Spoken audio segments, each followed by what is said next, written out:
validate your idea where you're like, I can help you with courses. And then you know someone that is like, maybe not so expensive and not too established because there's no margin, but there could be other great freelancers out there or have a mini little agency already that does this. If you could find someone like that, all you do is outsource to them the whole thing.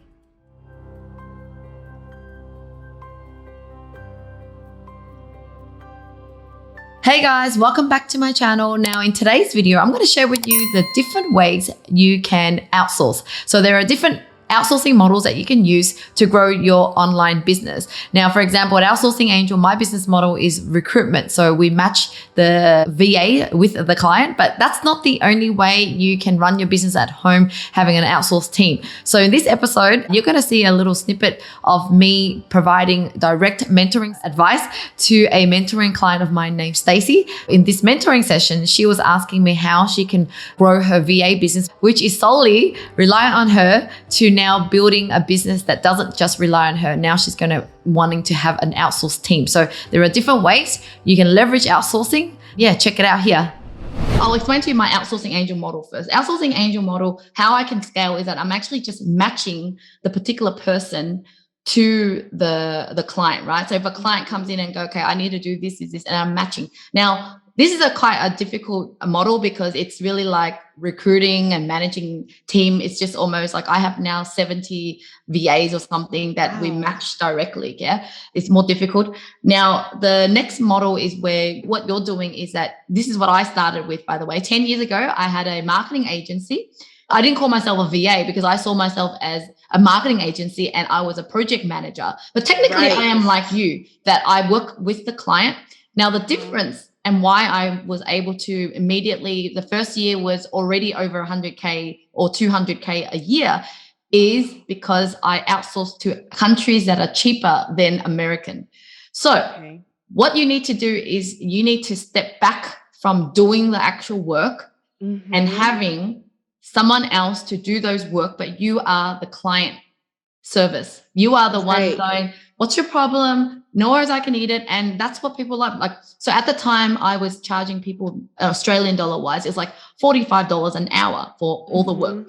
What they love is that I can handle website work, I can handle logo, I can handle like everything, but it wasn't me doing it. I had people who were $10 an hour, $15 an hour, and I was able to make money the difference.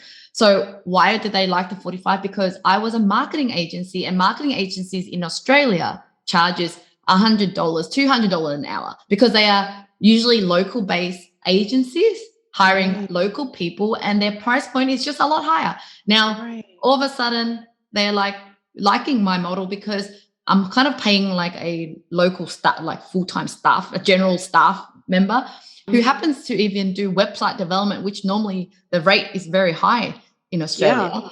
But it's because there is $20, $30 an hour that I'm making from leveraging outsourcing overseas. So you're going to need to think about having these people to do it. So that is one model. Let me go. I'll keep going with the model first, right? So this current model is simple for you because you're already doing it. You just need to now go, how do I stop doing it and having someone else do it? And of course, you'll still project manage or check the work a little bit, but you can definitely start to scale to the point that those VAs, I still call them VAs, would start to directly deal with the client on your behalf. Because when they become so good, why should you be the middleman just going, you're just like, meet my da-da-da, and she'll handle it for you, right? And do the work. And you can have different VAs doing different things. Designers, you can different, and you know what? They're even better than you because they specialize in the different things. Exactly. Right? And not you doing everything, because you on your own will be capped. Now, the next model that you can look at is, because this is where I gave an aha moment for someone a year ago. She had all these different services and things. And I said, like, what are you good at? Like, what is one of the service that you really like that transforms people, that people go, yeah, like it's not something that they can get anywhere. And so she looked at it and she said, one of the service is podcast outreach. So like I would be able to get them on podcasts, like we would create the script and reach out to podcasters to get these business owners onto people's podcasts. And I'm like, that could be a niche. Like what you do right now is a little bit almost like a bit here, a bit there, but it's not a full journey. It's not like A to Z that transform people something. Right. And so I'll give you an example. Right now, I launch a new business because I have free time from my current business. And what it does is it helps people to generate leads on YouTube, right? Now, how did I come up with this idea? Because I did it for myself. I was able to create my own YouTube channel, generate interest, generate leads. So I'm like, okay, well, I can do that for people. How does it work? Well, this is where you don't have to have everything. You just need to know, what do people need, right? So out of all the things on YouTube, I don't really like the strategy bit and the SEO and the keyword research, all these things. I do it, but I don't love it, right? Now, I don't want to keep doing it for people. It's almost like, okay, what is the ingredients that need to go into this service, right? This YouTube marketing service. And so I realized I need someone that is good at keyword research, strategies and things, and love it. I need video editors that are going to edit. I need a graphic designer that is going to create thumbnails and stuff. Okay, so then what did I do? I just found those people and I bundled up into a service. So the service becomes I just sold one for $2,500 a month for 4 videos. Imagine a client. They are like, I want to get on YouTube. You're like, I can do everything for you. You don't have to touch anything. We'll come up with the topics and keyword research for you. We'll design your thumbnail. I'll even facilitate the interview so that you just feel like you're just answering questions. And I will work with the editor to edit for you, and everything's A to Z done for you, and you don't have to touch anything. Right. The clients loved it. And so the reason why they would pay $2,500 a month is that it's completely done for you. It's done for you. And there's so much in it. But how I can do it is I needed the strategist, I needed the graphic designer, I needed the video editors. So the video editor, that's usually the main cost. And if you don't use an overseas person, it will be very expensive, because overseas people are like $50, $100, whatever. But when clients work direct with the editor, there's a lot of time involved in it. They would be like, have to tell them what to do, check the work. There's just so much things, right?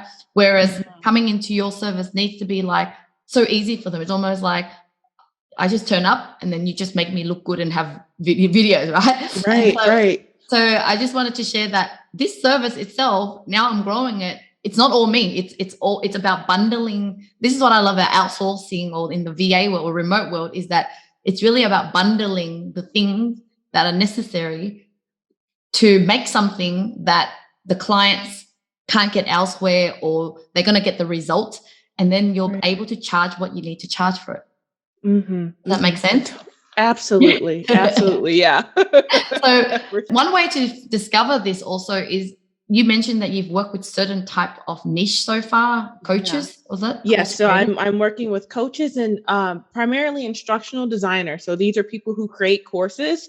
And from that, I know for myself, I can edit the videos. Like I can do all the bits. You can do all that. Oh yeah. I can. So I would love to, in my mind, I would really love to have my company work with course creators and kind of like what you said, kind of take them from A to Z. And it's just like, I have to learn, Thinkific and Kajabi, because I'm only in certain, I only do certain things for each client within each platform.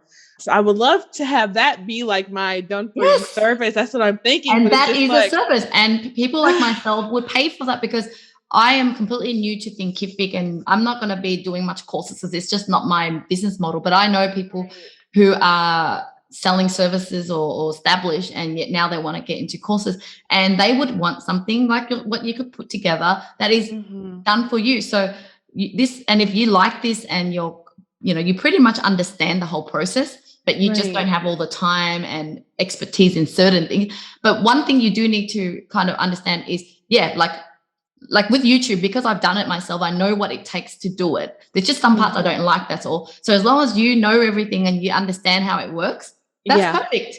Yeah. Now, to start with, if you actually know how to strategize and kind of like come up with a questionnaire, because another service that I came up with in the past was an animation business, right?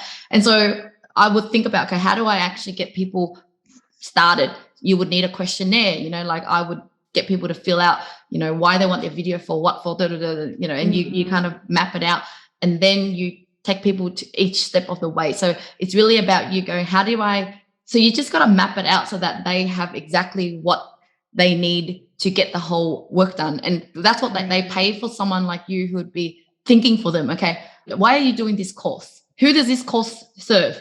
You know, how will this course solve your problem? How does this integrate with your business?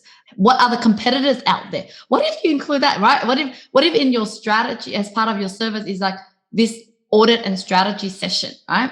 And this strategy session is like, I'm going to deep dive into the best course that you could do, the competitors that are out there, how you can differentiate your course from others.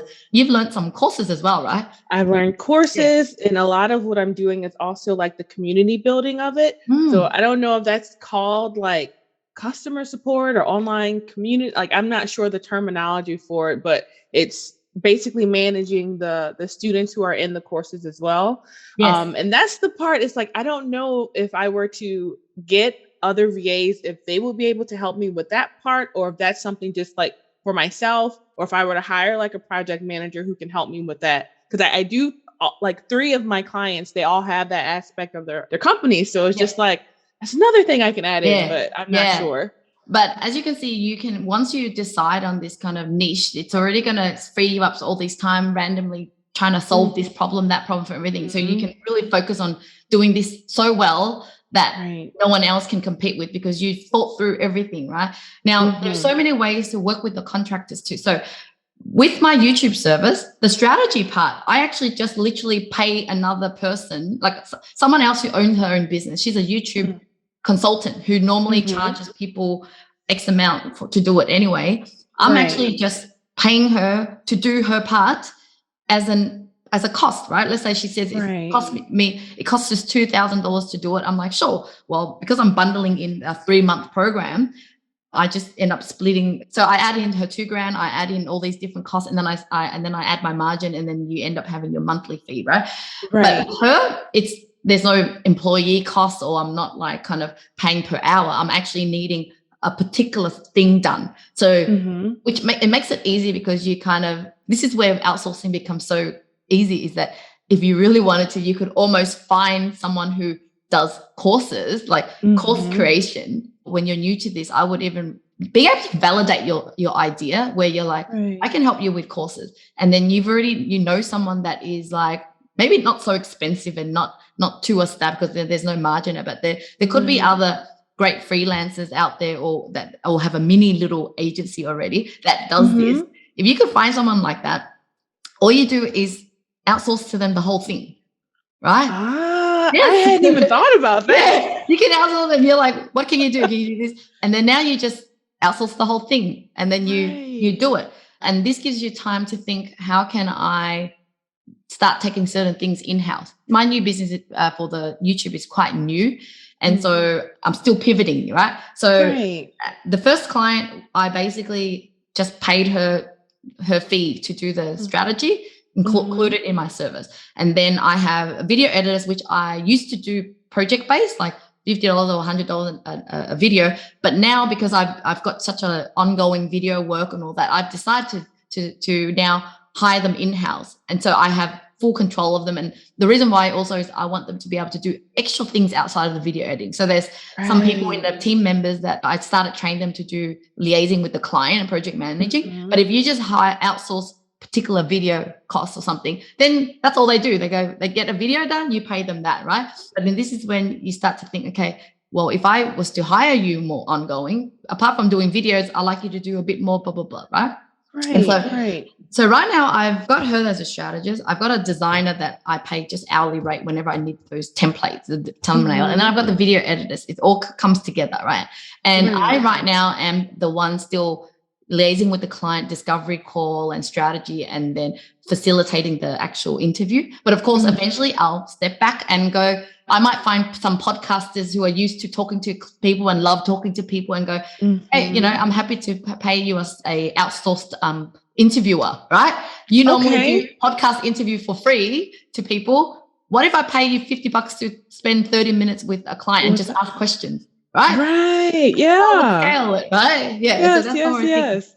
Now, back to what my point was around, you start to kind of try to outsource as much as you can to this one person. So example, after the first month doing the strategy, Faye, who is my strategist, she's building her own team. She says, Lynn, for the next one, if you like, I can get my team to also write the description, do this for the client.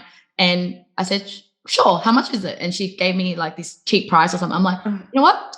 Next time I'll probably just outsource it to you. So, right? So instead of now having to like find someone else to do it or liaise with that, I'm like, if you find a contractor or an agency that can just almost do as much as they can for you and yet you can make money out of it, Right. why not?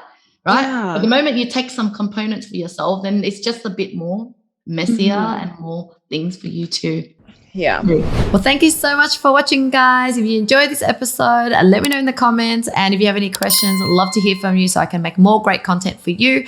Other than that, if you want more content on how you can grow your business, achieve time freedom, then check out my next video here.